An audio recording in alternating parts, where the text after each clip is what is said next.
A common request is to allow Helpdesk to manage the users in FIM in some aspect. The company has decided to allow Helpdesk to modify a few values on users to help solve some typical Helpdesk calls.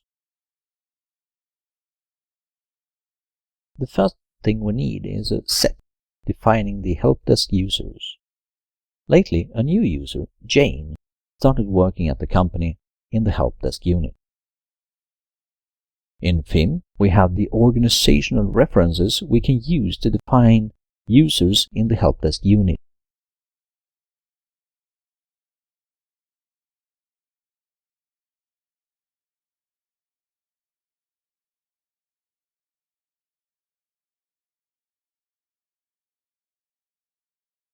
Currently, when Jane goes to the FIM portal, she cannot find any other users.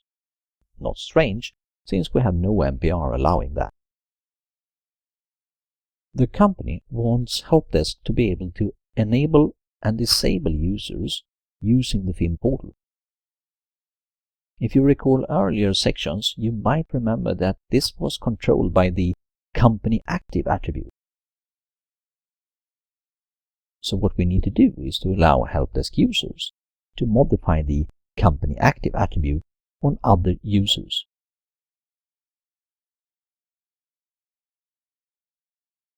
But first, they would need to be able to find them. This can be done by giving them read access to other users. For simplicity, I'll give Helpdesk the read permission to all attributes on the company users.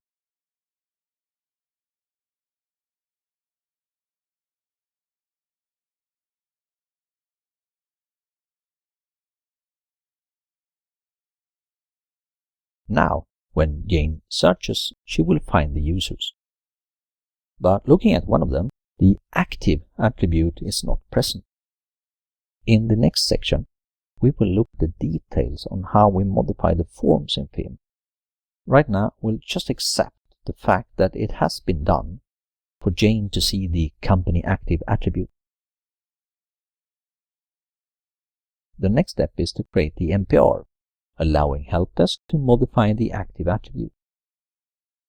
The requester is Helpdesk, and the target is the company users, and so far only the active attribute.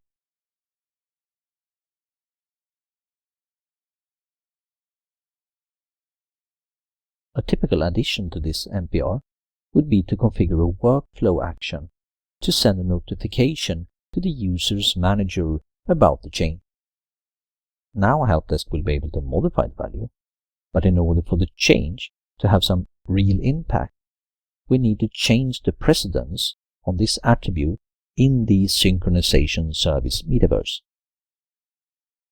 Let's follow Jane as she disables the user Ken and how the synchronization of that event moves from FIM service to AD.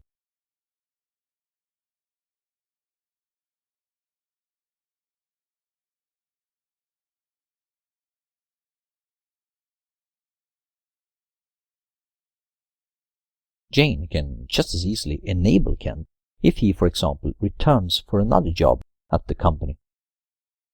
One key reason for using FIM to do this is that this action from Jane will be recorded in FIM's request database. And, as we will see in section 7, it will also be stored long-term in the data warehouse used by FIM reporting. In the request, we can see who did what and the MPR allowing the request. Allowing Helpdesk to perform some corrective actions on users in FIM will increase the security and traceability on the event and allow us to add things like notifications or authorizations to the event. This was the last part in the self-service section. In the next section, we will look at how this experience can be enhanced by modifying the user interface in FIM.